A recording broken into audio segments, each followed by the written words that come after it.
반갑습니다. 우리가 이렇게 서로 간에 얼마나 귀하고 그리운지, 서로 만날 수 있다는 게 얼마나 감사한지 뼈저리게 느끼고 있습니다. 근데 하나 아쉬운 건 지금 어, 잘 됐다가 어제 어젯밤에 다시 이제 발표가 난 게 한 7,500명 정도가 연관이 돼 있답니다. 지금 근데 밝혀진 게 한 600명 정도 찾았고, 직접적인 분들은 아직 2,000명 정도 못 찾고 있고, 나머지 5,000명도 이제 찾아내야 되는데, 그게 이번 한 주에 이제 가름이 될 것 같아요. 그래서 장로님들과 상의를 좀 했습니다. 좀 위험을 줄이자, 리스크를 줄이자, 뭐 이런 표현이 있잖아요. 그래서 주일 예배를 지키기 위해서 우리 이번 한 주 우리 오프라인 예배 시작하기로 했던 거 좀 연기를 한 주만 해서 한 주만 더 온라인으로 새벽 수요 금요를 온라인으로 한 번만 더 연장을 좀 하기로 했습니다. 되도록이면 주중에 교회 방문 한 주만 더 좀 참아 주시고요.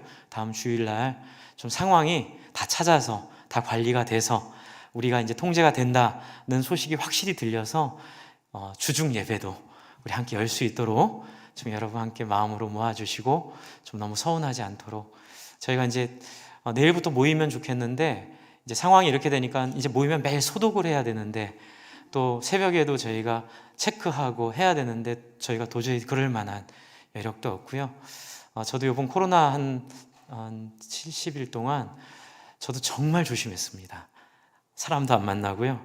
그렇게 좋아하는 사우나도 안 가고 운동도 다 끊고, 제가 혹시라도 교회나 성도님들한테 폐가 될까봐 이제 이렇게 저희가 잘 애를 썼으니까 한 주만 더 좀 우리 잘 조심해서 빨리 예전처럼 돌아갈 수 있도록 함께 이해해 주시고 마음 모아주시기를 부탁을 드립니다. 목사로 예배를 온라인으로 한 주 더 연기하자 한 게 마음이 너무 걸려서 말씀드렸습니다. 이해해 주시고요. 그렇습니다, 여러분. 생각하지도 못한, 정말 저희 인생에 이런 일이 있을 줄 꿈에도 생각을 못했습니다. 저희가 생각했던 건 전쟁 또는 지진, 또 무슨 태풍, 이 정도가 저희가 생각하는 범위 안에 있었던 거죠. 이렇게 애매하게, 그렇죠? 애매하게 정말 극단적인 상황이 발생될지는 꿈에도 생각을 못했습니다. 그런데 여러분, 이것이 단순히 우리에게 나쁜 것만은 아니라는 생각이 들게 됩니다. 그 이유는 이번 일을 통해서 우리의 일상이 얼마나 소중한지를 경험하게 되었습니다. 그리고 또 하나 있습니다. 뭘까요? 배려가 무엇인지에 대한 고민을 하게 됐습니다. 옛날에는 내 기준으로 좋은 게 배려라는 생각 속에 많이 파묻혔는데, 이제는 이 전염병으로 인해서 진짜 배려가 상대편의 입장에서 생각하게 되는 배려의 차원. 그래서 혹시 지병이 있거나 연세가 많은 분들을 진짜 배려하는 건 이렇게 노출되지 않도록 도와드리는 거. 이제 기존에 우리가 가진 상식들과 생각들이 큰 전환을 이루는 계기가 되고 있습니다. 오늘 시편 기자가 찬양하고 있는 시편 8편은 우리가 얼핏 읽어보면 굉장히 아름다운 시이고 굉장히 듣기 좋은 찬양의 곡조인데, 그런데 이 내용을 자세히 살펴보면 바로 우리가 경험했던 이 대전환에, 우리가 경험했던 이런 인생의 이 씁쓸함과 또 인생의 고난과 인생의 고통 가운데 깊이 한번 빠져본 사람만이 할 수 있는 찬양이라는 걸 알게 됩니다. 여러분, 이 시편은 1편부터 8편까지 하나의 흐름을 가지고 있습니다. 처음에는 이게 그냥 많은 시들을 그냥 모아놓은 거라고 생각을 했는데요, 학자들이 연구를 하면서 깨닫게 된 게 총 5권의 시편인데요, 이 5권이 갖고 있는 권이 갖고 있는 흐름이 있고요, 또 각 권 안에 있는 흐름이 있습니다.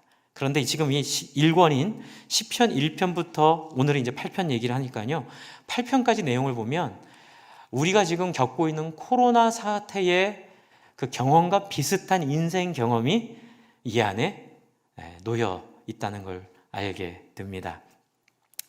1편을 한번 잠깐 보시겠습니까? 1편을 잠깐 보시면요, 1편은 뭐로 시작합니까? 복 있는 사람이 누군가, 이 말로 시작하는 거예요. 여러분, 이 얘기를 왜 했을까요? 인생이 추구하는 게 복이기 때문에 그렇습니다. 이 얘기는 뒤집으면 어떤 얘기일까요? 인생이 너무 공고하다는 얘기예요. 우리의 삶이 녹록지가 않다는 거예요. 참 재밌는 건 코로나로 인해서 우리 안에 큰 깨달음이 있어서 이제 변화되잖아요. 시대가 변화되는데 이런 변화는 코로나 때만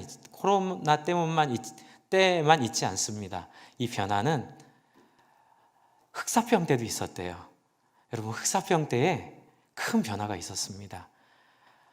봉건 제도였거든요. 그때 봉건 제도는 뭔지 아시죠? 왕이, 힘센 사람이 모든 걸 통치하고, 그래서 그때는 힘이 최고였어요. 그래서 칼로 싸우고, 그렇죠? 모략으로, 꾀로 이렇게 동맹과 이런 걸 맺어가지고 어떤 무력으로 영주가 되고 왕이 되는 것이 그때는 큰 인생의 큰 것이었죠. 그런데 흑사병이 딱 생기니까 어떤 일이 벌어집니까? 병균은 사람을 차별하나요? 안 하나요? 네. 권력은 사람을 차별하는데요. 계급은 있는데 병균이 깨닫게 해준 것은 사람은 다 평등하다는 걸 깨닫게 했습니다. 그래서 흑사병은 왕이든 귀족이든 성직자든 평민이든 하인이든 가리지 않고 다 휩쓸어 버렸어요. 그래서 사람이 많이 죽었습니다. 많이 죽어서 큰 역사의 전환이 생겼습니다. 어떤 전환일까요? 인간이 귀해진 거예요. 그래서 그때부터 자본의 축척이 봉건의 자리를 메꾸기 시작했습니다. 그러니까 더 이상 힘으로 누르는 게 아니라 돈의 힘으로. 그래서 얼마나 많이 자본을 쌓아가지고 있느냐에 따라, 왜냐하면 인건비가 흑사병이 생기기 전보다 흑사병이 지나고 나서 몇십 배 뛰었기 때문에 그 뛴 인건비로 돈을 벌기 시작하는 거예요. 옛날에는 토지가 없고 옛날에는 다른 것이 없었기 때문에 돈을 못 벌었는데 몸 하나만으로도 충분히 토지에 버금가는 돈을 벌 수 있었던 자본의 시대가 도래해서 사람들은 큰 사회적 전환을 맞이했습니다. 이번 코로나도 분명히 전환이 있을 겁니다. 하지만 그래도 변하지 않은 진리가 하나 있죠. 유행은 돌고 돌지만 유행의 본질은 바뀌지 않는 것처럼, 아무리 시대가 바뀌고 아무리 새로운 시대가 와도 인간의 공허함, 인간 안에 있는 이 슬픔, 그것은 바로 고통과 갈등과 아픔과 죄성이 가지고 오는 빈약함, 우리 안에 있는 허무함, 우리 안에 있는 불공평은 변하지 않을 것입니다. 성경은 지금 1장 1절에 1편 1절에 그걸 선언하고 있습니다.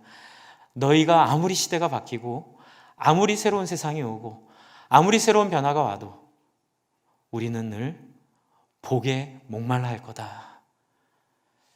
주 안에 사랑하는 성도 여러분, 아무리 세상이 바뀌어도 우리는 하나님이 필요한 사람들입니다. 아무리 상황이 바뀌고 아무리 처지가 바뀌고 아무리 우리의 삶이 바뀌어도 우리는 계속 복이 필요한 사람들입니다. 그런데 그 복이 뭐라고 1편에 얘기하고 있죠? 1편에는 이제 이게 굉장히 중요한 주제입니다. 1편에는 악인과 의인으로 나누고 있어요.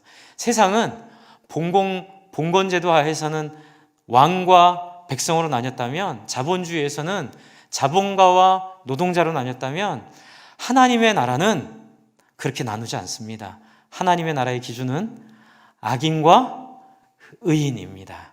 그래서 1편의 선언은 이런 거예요.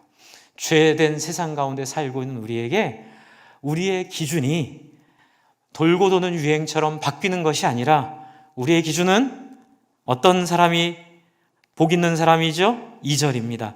여호와의 율법을 주야로 묵상하고 즐거워하고 그의 율법을 주야로 묵상하는 사람이 복 있는 사람이라고 선언하고 있습니다. 악인은 그렇지 않고, 1편에 굉장히 중요한 주제가 뭐냐면요, 악인은 후 하고 불면 바람에 날리는 뭐와 같다고요? 겨와 같다고요. 그런데 여러분, 1편에 이렇게 선언했는데 2편부터 7편까지는 이거예요. 한번 작게 마스크 쓰셨으니까 그냥 속으로 따라 하셔야 됩니다. 세상이 그리 녹록지 않아. 그 얘기예요. 이 편부터는 하나님이 악인과 의인의 구별을 분명히 해주셨는데, 여러분 이 편의 내용은 뭐죠? 어찌하여 헛된 이방들이 분노하고 민족들이 헛된 일을 꾸미는가, 이게 주제예요. 이게 흐름이 분명히 있어요. 그건 바로 인생에 대한 이야기고 인류 역사에 대한 이야기예요. 뭐예요? 세상의 헛된 가치관들이 자꾸 이 의롭게 되기 원하는 우리 하나님의 백성을 자꾸 헷갈리게 하는 거예요. 자꾸 우리를 혼란스럽게 하는 거예요. 우리는 하나님의 나라가 옳다고 믿고 살려고 하는데 자꾸 주변에서 누구는 땅 사가지고 몇 배 부자가 됐다, 이런 얘기로 우리의 심정을 막 흐트러뜨리는 거예요. 그래서 마치 우리의 인생이 가치 없는 것처럼, 마치 우리의 삶이 의미 없는 것처럼 자꾸 옆에서 그렇게 우리에게 혼란스럽게 하는 게 바로 뭐예요? 헛된 일을 꾸미는 이방 나라들, 그리고 민족들, 2절의 세상의 군왕들. 그래서 지금 1편에 있는 복 있는 사람과 악인들을 비유하면서, 의인과 악인을 비유하면서 2편부터는 우리를 의인되지 못하게 하는 요소들을 계속 나열하고 있습니다. 그리고 그 세상 나라와 세상 가치, 세상 권력 가운데 살아가고 있는 하나님 백성들의 심정을 3편에, 그렇죠? 3편 1절을 제가 읽을게요. 한번 보세요. 여호와여, 나의 무엇이요? 대적이 어찌 그리 많은지요. 일어나 나를 치는 자가 많습니다. 왜요? 의인으로 사니까는요. 하나님의 백성으로 사니까는요. 그 꼴을 못 보고 세상 사람들이 우리를 향해 자꾸 간섭하고 공격하기 시작하는 거예요. 예수 믿는 사람처럼 살고 싶은데 잘 안 되고, 하나님 백성으로 살고 싶은데 자꾸 유혹받고, 그것이 우리의 오래된, 인간들 속에 오래된 사연이고, 그것이 코로나로 우리가 새롭게 이 상황을 겪는 것 같지만 아니요, 이미 인류는 흑사병으로 그리고 여러 가지 충격으로 많이 이런 경험들을 다 해왔던 것 같아요.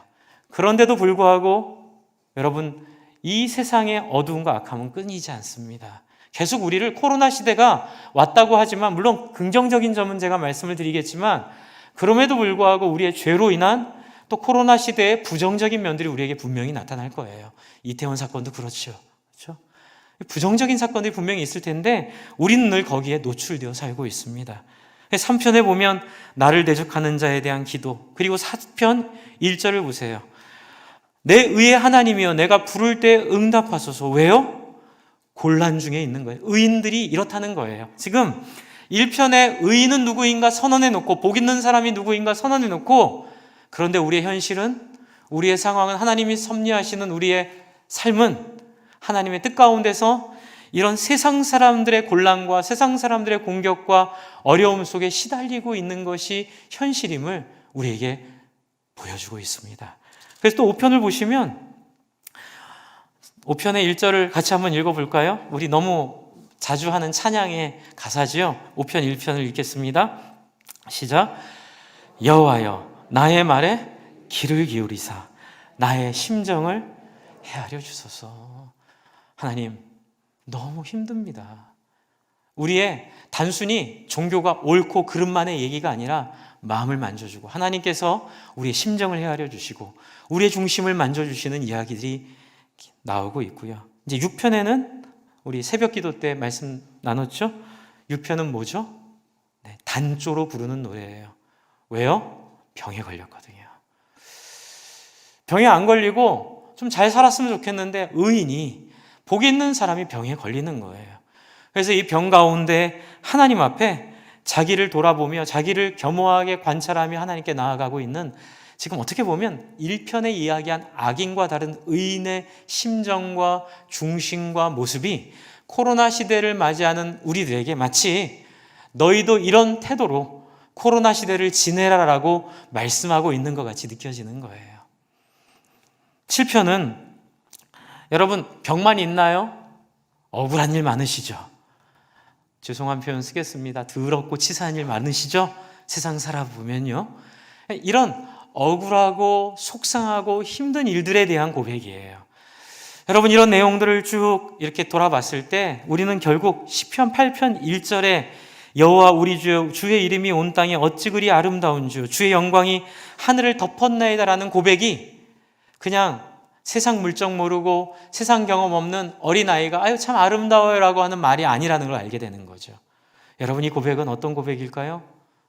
산전수전, 거기다 코로나까지 다 겪어본, 인생을 깊이 살아본 어떤 분이 자기의 인생의 뒷길을 돌아보며 회상하고 도무지 하나님의 은혜 아니었으면 살아갈 수 없었다고 고백하는, 그리고 이런 인간의 이 1편부터 이 7편까지 있는 이 악인의 모습들, 이 악인의 모습들로는 이 자연이 제대로 살아날 수 없는 그 모습까지도 포함해서 지금 이 시편 기자는 하나님, 악인이 득세하고 악인이 있는 세상이지만 그럼에도 불구하고 이 자연을 통하여 하나님의 섭리하시고 하나님의 역사하시는 아름다움들을 찬양하며 언젠가 이 자연의 아름다움처럼 하나님 만드신 그 창조의 뜻을 따라 이 세상이 완전히 회복될 것을 기대합니다라는 산전수전 다 겪은 사람이 하는 고백입니다. 2절을 보시면, 8편 2절을 보시면 그 이유가 나오죠. 제가 앞에 설명한 얘기가 2절에 딱 함축되어 있어요. 한번 같이 읽어볼까요? 시작. 주의 대적으로 말미암아 어린아이들과 젖먹이들의 입으로 권능을 세우시며 이는 원수들과 보복자들을 잠잠하게 하려 하심이니라. 여러분, 2절이 굉장히 중요한 포인트입니다. 왜냐하면 1절의 이 찬양과 3절부터 있는 이 찬양의 이유가 2절에 있기 때문에 그래요. 여러분, 2절은 단순히 어린아이와 젖먹이들이 이쁘다 귀하다 이런 얘기가 아니에요. 이 얘기는 뭘까요? 하나님, 저 무시무시한 세상의 공격과 저 무시무시한 세속의 압제를 하나님은 어린아이와 젖먹이의 입의 고백만으로도 물리치셨습니다. 할렐루야. 그 이야기예요. 그러니까 이 이야기는 제가 요즘에 금요일날 요한계시록에 푹 빠져 있거든요. 요한계시록에서 말하고자 하는, 분명히 너희에게 하나님이 허락한 세속성의 공격이 올 텐데 그것은 3일 반밖에 안 돼. 이제 우리 지난주 금요일날 들으신 분은 얘기가 무슨 얘기인지 아실 거예요. 하나님께서 세상을 심판하시려다가 참으시고 그리고 기회를 주시죠. 두루마리를 먹으라 해서 두루마리를 먹고 두 증인을 세우셔서, 두 감람나무 두 촛대가 상징되는 증인을 세우셔서 말씀을 전하게 하시는데 그 말씀을 전하는 날이 3년 반이에요. 그런데 3년 반이 끝나고 하나님이 섭리하셔서 이 시편 1편부터 7편까지 나오는 이 세속성이 승리하는 날이 3일 반이에요. 무슨 의미일까요? 여러분, 세상의 날은 길지 않습니다. 할렐루야. 아쉬우신가 봐요. 좀 더 길어야 되는데 그거 아니시죠? 여러분, 세상의 날은 3일 반이에요. 여러분, 우리 코로나를 요번에 경험하면서 우리 뼈저리게 느낀 게 뭐죠? 얼마나 이 세상이 유한한가를 뼈저리게 느꼈죠? 네. 그리고 이 코로나를 통해서 요번에 생긴 변화가 몇 가지 있는데요. 코로나는 우리에게 과학 발전이 이 인류를 100년도 넘게 살게 하고, 그리고 과학 발전이 우리의 모든 문제를 해결할 것이라는 생각에 좌절을 안겨주었습니다. 여러분, 이런 사건이 한 번 더 있었어요. 그게 뭘까요?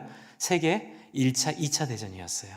세계 1차 대전 바로 직전에는 기술혁명과 과학 발전으로 인해서 사람들의 마음속에 진보에 대한 확신이 있었어요. 이렇게 활자가 개발돼서 출판이 활성화되고, 이렇게 의료가 발전하게 되고, 이렇게 과학기술이 발전하게 되면 우리는 더 앞으로 사이좋게 잘 지낼 거다라는 흔들리지 않는 확신이 있었는데 그걸 박살내버린 게 1차, 2차 대전으로, 그렇게 발달된 기술과 그렇게 발달된 이 정신으로, 너무나 교묘하게 만들어진 정신으로 사람들을 학살하는 일들이 벌어지고 있음을 우리에게 충격으로 던져줬다면, 코로나도 거기에 못지않은, 그렇죠? 코로나도 여러분, 우리가 이제 돈만 있으면 90살까지 살 거예요. 돈만 있으면 100살까지 살 거예요. 돈만 있으면 의료가 못 해주는 게 없어요라고 생각한 우리에게 의료도 안 된다는 걸 알려줬어요. 그러니까 우리 지금 떨어져 있는 거예요. 약이 있으면 왜 떨어져 있겠어요? 백신이 있으면 왜 떨어져 있겠어요? 또 슬픈 소식은 지지난주에 GBT 본부에서 일하고 있는 저희 교회에서 후원한 선교사님이 메일을 하나 보내오셨어요. 지금 유엔에서 일하고 계신 분이 GBT 이사신데 유엔에서 일하는 분들이 내부적으로 협의하고 이제 장기적으로 이 상황을 본 바에 의하면 경제는 앞으로 더 어려워질 거랍니다. 네, 지금은 이제 시작이 돼서 모르지만 코로나로 인한 경제는 더 어려워질 거고, 그리고 이 경제가 이 코로나 이전으로 회복되는데 짧게 10년을 보고 있대요. 짧게는 10년을 보고 있고 길게는 더 많은 시간들을 감수해야 될 것 같고, 또 백신은 빨리 만들면 내년 여름 아무 문제 없이 만들면 내년 여름이고, 평균적으로 여태까지 만든 백신의 평균을 따지면 2년에서 3년 정도가 소요될 거라고 하는데, 더 충격적인 얘기가 있어요. 제가 여러분 겁드리려고 하는 얘기 아니에요. 제가 그냥 들었던, 또 제가 그래서 그게 진짜인지 확인했던 내용들인데, 여러분 이 코로나가 왜 생겼을까요? 우한 연구소에서 생겼다고 얘기하는데, 근데 여러분 그런 얘기는 확인이 될 때까지는 좀 보류했으면 좋겠고요. 우한 연구소에 생겼던, 우한 시장에 생겼던 두 가지 사실이 다 확실한 게 하나 있어요. 그건 뭐냐면 우한 연구소에 혹 생겼을지라도 그게 인공적인 바이러스가 아니라는 거예요. 박쥐를 연구하다가 바이러스를 채취하게 됐다고 얘기를 들었습니다. 이 두 가지 사안이 어떤 것이 되든 간에 상관없이 문제는 어디에서 왔냐면 박쥐에서 왔대요. 그런데 저도 몰랐던 사실이에요. 왜 박쥐가 문제일까요? 여러분, 박쥐의 80%는 열대에 산대요. 적도 주변에 일종의 띠 안에 박쥐의 80%가 사는데, 인간과 조류 사이에는 박쥐 빼놓고는 매개체가 없답니다. 그래서 인간과 조류 사이에는 서로가 소통할 수 있는 매개가 없기 때문에 박쥐만 접촉하지 않으면 이런 호흡기 질환은 올 수가 없대요. 그런데 뭐가 생겼죠 지금? 지난 100년 동안 온실가스가 많이 생겨서 지구온난화가 된 거예요. 그래서 열대가 커지기 시작했어요. 그래서 열대선이 위로 올라오면서 중국 밑에까지 그 열대 박쥐들이 날아오기 시작하면서, 이 적도에는 그래도 상대적으로 사는 사람들이 적은데 이 북반부 이 지역은 사람이 많이 살기 때문에 이 바이러스가 아마 오래된 바이러스겠지만 이 지구 온난화로 인해서 이 박쥐가 사람들 사는 곳으로 오게 돼서 결국은 이 바이러스가 우리에게 나타나게 됐다는 거예요. 그리고 무서운 얘기는 앞으로 박쥐는 수천억 마리가 대기하고 있을 수 있다. 그러니까 이게 끝이 아니다. 여러분, 제가 여러분 겁드리려고 하는 게 아니에요. 저는 이게 복이라고 봐요. 왜요? 하나님의 경고시죠. 어떤 경고요? 주 안에 사랑하는 성도 여러분, 인간은 그동안 어떻게 살아왔나요? 어떤 학자가 지난주에 CBS 그 어떤 정관용 씨가 하시는 그 대담 프로에 시리즈에 나오셔서 어떤 학자가 그런 얘기 하시더라고요. 이때까지 100년 동안 인간은 쓰레기가 될 물건을 생산하고 소비하기 위해 혈안이 되어 살아왔다. 그러니까 너무 많이 소비한다는 거예요. 너무 많이 소비를 우리의 인생의 즐거움으로 여기고 너무 많이 새로운 것들을 추구하며 살아왔는데, 문제는 그 과정을 통해서 하나님이 우리에게 주신 이 자연이, 생태가 파괴되기 시작하는 거죠. 그래서 물고기들이 그물을 먹고, 그렇죠. 또 많은 동식물들이 인간의 이 탐욕으로 인해서, 쓰레기로 인해서 결국은 죽게 되면서 생태계의 교란이 와서 결국은 지구 온난화, 물론 오존 문제도 있지만 생태 문제도 이 안에 같이 포함되어 있다고 말하고 있습니다. 주 안에 사랑하는 성도 여러분, 결국 제가 드리려는 말씀은 앞으로도 이런 일이 계속 반복될 것이고, 이 일을 통해서 우리가 깨닫는 것 하나, 우리는 언제라도 죽을 수 있고, 그리고 이 지구는 영원하지 않다는 거, 그리고 지금 이 온난화로 인해서 저는 요한계시록 가면서 이 소원이 너무 크게 생겼어요.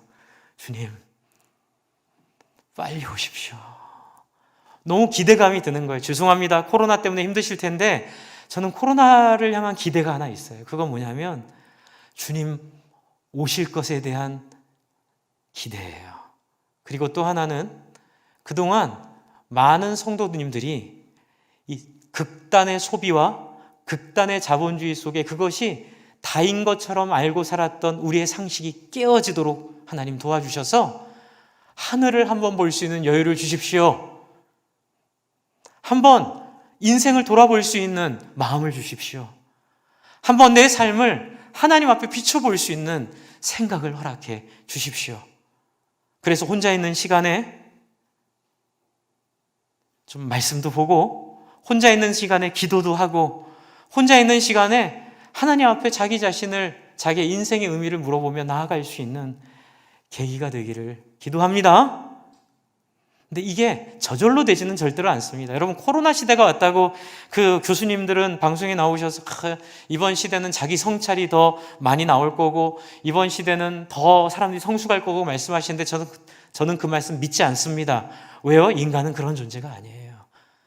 여러분, 우리가 서로 격려하고 서로 그렇게 돕지 않으면 결국 뭐 하게 될까요? 혼자 있을 때 엉뚱한 거 보게 돼 있어요. 쓸데없는 거, 그렇죠? 인터넷만 보다가 결국은 또 게임 중독에 빠지고 또 쓸데없는 거 보다가 또 인생이 완전히 폐인이 될 수밖에 없는 그런 인간의 모습이 우리의 모습입니다. 주 안에 사랑하는 성도 여러분, 그래서 저는 시편 8편 1절 2절이 큰 소망입니다. 첫 번째로는 이 코로나가 우리에게 주는 경고, 인간들 너무 이기적이었다. 이 자연이 인간들로 인해 망가졌는데, 여러분 8장 1절에 보면 뭐라고 얘기하죠? 여호와 우리 주여, 주의 이름이 어디예요? 온 땅에 어찌 그리 아름다운지요. 이건 뭘까요? 이 땅에서 하나님의 사람으로 양심적으로 자연과 함께 더불어 사는 하나님의 백성을 의미한다고 저는 봐요. 주 안에 사랑하는 성도 여러분, 제가 오늘 제목 정할 때 고민을 많이 했습니다. 너무 우리한테는 익숙하지 않은 제목이죠. 어린아이와 젖먹이로 회복되는 예배, 어린아이와 젖먹이로 회복되는 거룩함, 어린아이와 젖먹이로 회복되는 우리들 이러면 좋겠는데 제가 일부러 생태라고 넣었어요. 생태. 동태 생태 생각하셨습니까? 저도 생각했습니다. 생태. 예. 근데 그 생태가 아닌 거 아시죠? 생태는 생물들이 서로 밸런스, 이게 균형을 맞춰서 아름답게 조화롭게 살아가는 상태를 의미해요. 그래서 이 생태는 힘 있는 인간이 어떻게 하느냐에 달렸습니다. 주 안에 사랑하는 성도 여러분, 예수 믿는다는 건, 하나님의 백성이 된다는 건 좋은 사람이 되는 거예요. 할렐루야! 좋은 사람이라는 건 뭘까요? 나만 생각하지 않는 거예요. 내 편리만 찾지 않는 거예요. 만약에 이 앞에 있는 거 다 네가 가질 수 있어라고 말해도 한번 내가 이걸 가졌을 때에 다른 사람들이 어떨지를 한번 생각할 수 있는 여유를 갖는 게 바로 좋은 사람이에요.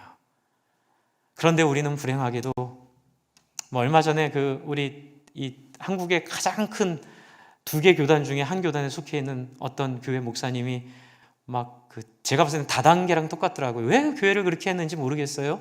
교인들 경쟁시키고 높은 데 올라가면 그 사람한테 정권을 주고, 그래서 그 사람이 전행하도록 하니까 그게 일종의 하나의 우상이 돼가지고 그거 아시잖아요. 무리하게 그쵸? 극기 훈련시키고 어디 가가지고 전도시키고 먹게 하고 아우 정말 부끄럽고 속상한 마음들.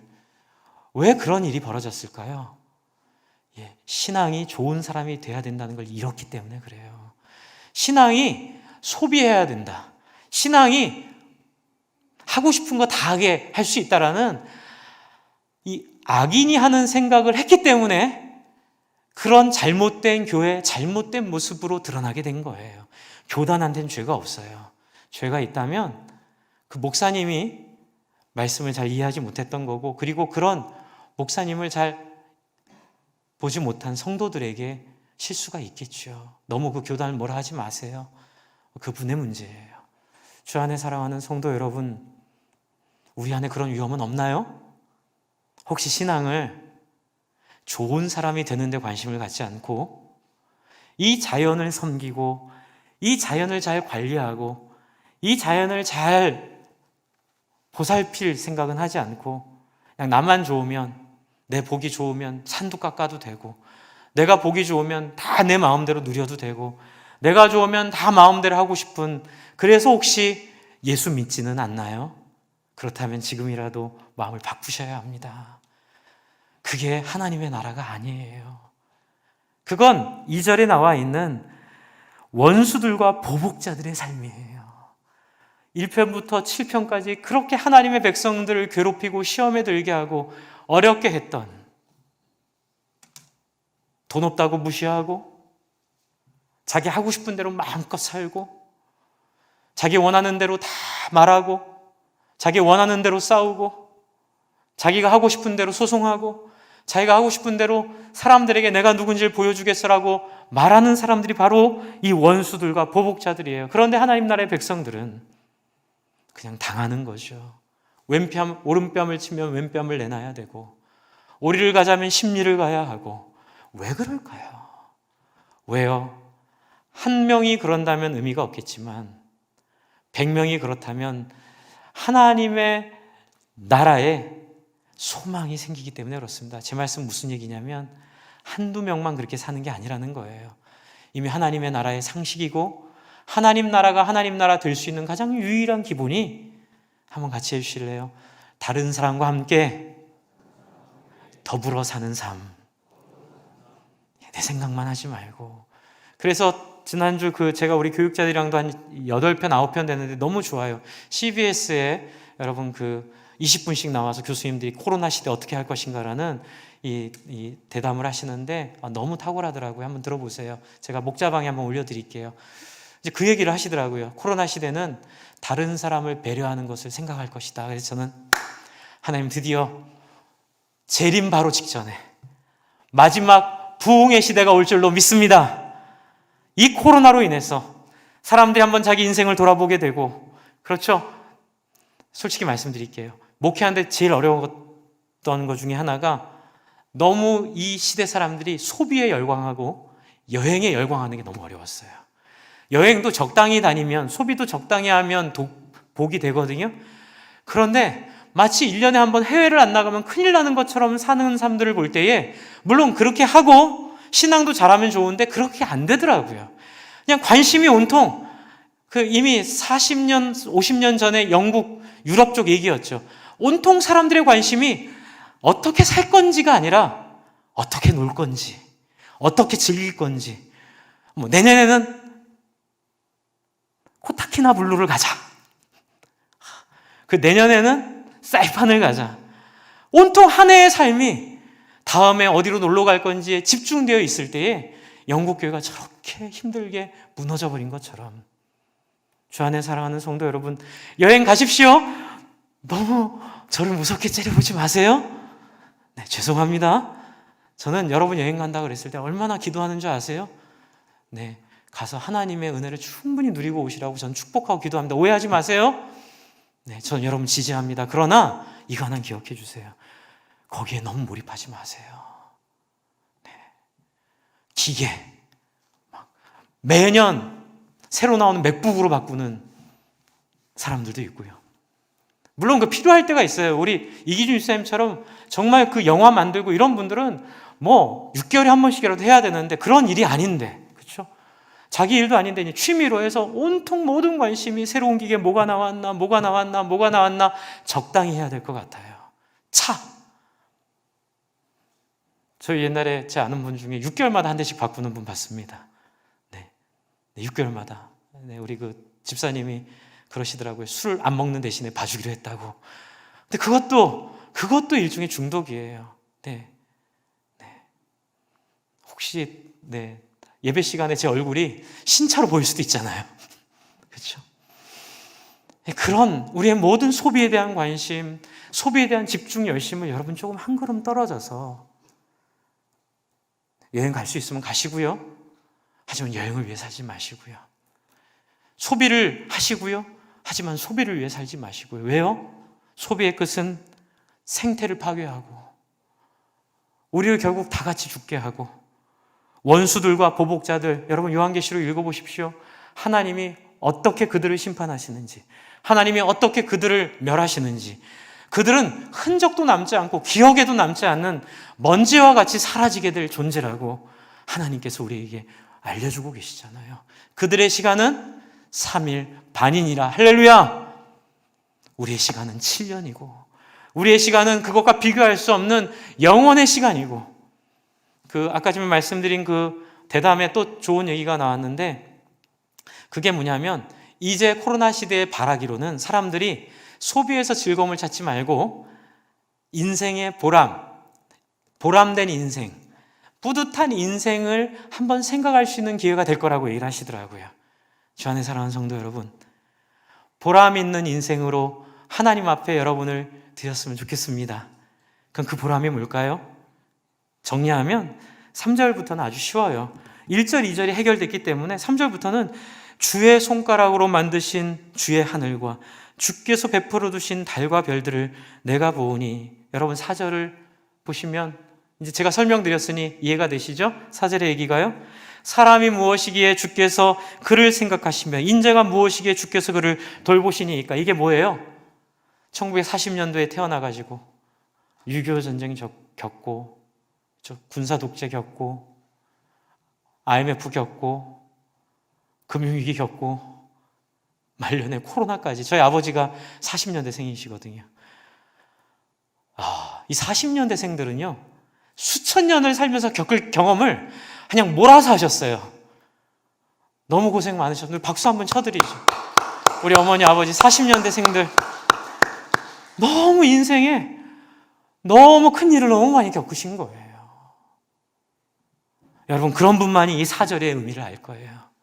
하나님, 사람이 무엇이간데 6.25의 전쟁통에 그 독재 시퍼런 시대 가운데, IMF와 금융위기와 코로나 시대 가운데 하나님 우리를 지키셨나이까. 할렐루야! 하나님이 이런 분이세요. 그래서 이 고백이 단순한 고백이 아니라 정말 신앙으로 인생을 돌아보며, 그리고 앞으로 또 올 우리의 자녀들, 오늘 어버이 주일이잖아요. 우리 어머님들, 아버님들이 또 우리의 자녀들을 향하여 자기가 경험했던 이 깊은 인생의 경험들을 전수해 주며 5절에 그 영광을 압니다. 그를 하나님보다 조금 못하게 하시고 영광과 존귀로 관을 씌우셨나이다. 이 말을 저희 표현으로 하면 하나님의 동지 만드신 거예요. 하나님의 파트너 만드신 거예요. 이제 표현이 그를 못하게 했다, 이 표현은 이스라엘식 표현이에요. 이스라엘은 성경이 있다가 여호와 나오면은 그냥 아도나이 이러고 나의 주여 이러고 넘어갔거든요. 하나님 이름을 감히 부를 수 없으니까. 그러나 예수님을 인하여 우리는 아버지를 아버지로 부를 수 있게 됐죠. 그러니까 우리의 시대에는 하나님의 파트너 된 거예요. 하나님의 동역자로 여러분 인생을 삼으셨습니다. 여러분의 인생을 자녀들에게, 우리 아빠는 평생 돈만 쫓다 살다 죽었어. 우리 아빠는 평생 자동차만 쫓아 살다 죽었어. 우리 엄마 아빠는 평생 어디 놀러 갈지 생각만 하다 살다 죽었어 라고 기억 남겨주지 마시고, 우리 엄마 아빠는 주변 사람들 돌아보다가, 다른 사람들 섬기다가, 다른 사람들 위해 자신을 내어주다가, 다른 사람을 위해 한 번이라도 더 사람들을 손을 잡아주기 위해 사셨던 인생이라는, 무슨 저 반포의 아파트와 비교할 수 없는, 그렇죠? 뭐 잠실에는 저 무슨 빌딩과 비교할 수 없는 어마어마한 유산을 남겨주시는 여러분 되시기를 간곡히 부탁을 드립니다. 그래서 이제 마지막에 보면 이 자연을 찬양합니다. 6절에 주의 손으로 만드신 것을 다스리게 하시고 만물을 그의 발 아래 두셨습니다. 모든 소와 양과 들짐승, 새와 바다의 물고기와 바닷길에 다니는 것입니다. 주 안에 사랑하는 성도 여러분, 생태입니다. 우리 예수 믿는 우리들, 여러분 화초 이쁘게 키우는 것부터 시작해서 여러분 주변 환경에 우리 폐 끼치지 말고, 우리부터 재활용 쓰레기 좀 줄이고, 그렇죠? 길 가다가 담배꽁초들 버려져 있으면 그 담배 피다 버린 사람 욕하면서 죽고, 그렇죠? 전 항상 으이그 이러면서 죽고 옵니다. 죽고 늘 그러진 못하지만 좀 우리 주변을 깨끗하고 아름답게 좀, 여러분 이것도 교통신호 지키는 것도 이 자연 지키는 거랑 비슷한 거 아시죠? 네, 교통질서 잘 지키시고 좀 내가 불편하더라도 다른 사람 잘 배려하는 이 놀라운 삶의 이 간증들이 저와 여러분 속에 넘치기를 바랍니다. 네, 우리 이 시간 좀 같이 기도할까요? 우리 하나님 앞에 감사합시다. 하나님, 코로나 시대에도 하나님 우리 가운데 섭리가 계시고 우리를 돌아보게 하시고 우리를 성찰하게 하시는데, 하나님, 우리가 그런 부모로 우리 자녀들에게 보이게 하시고 그런 인생으로 하나님 앞에 결산하게 하시고 그런 삶으로 하나님께 드릴 수 있도록 여러분 같이 기도하겠습니다.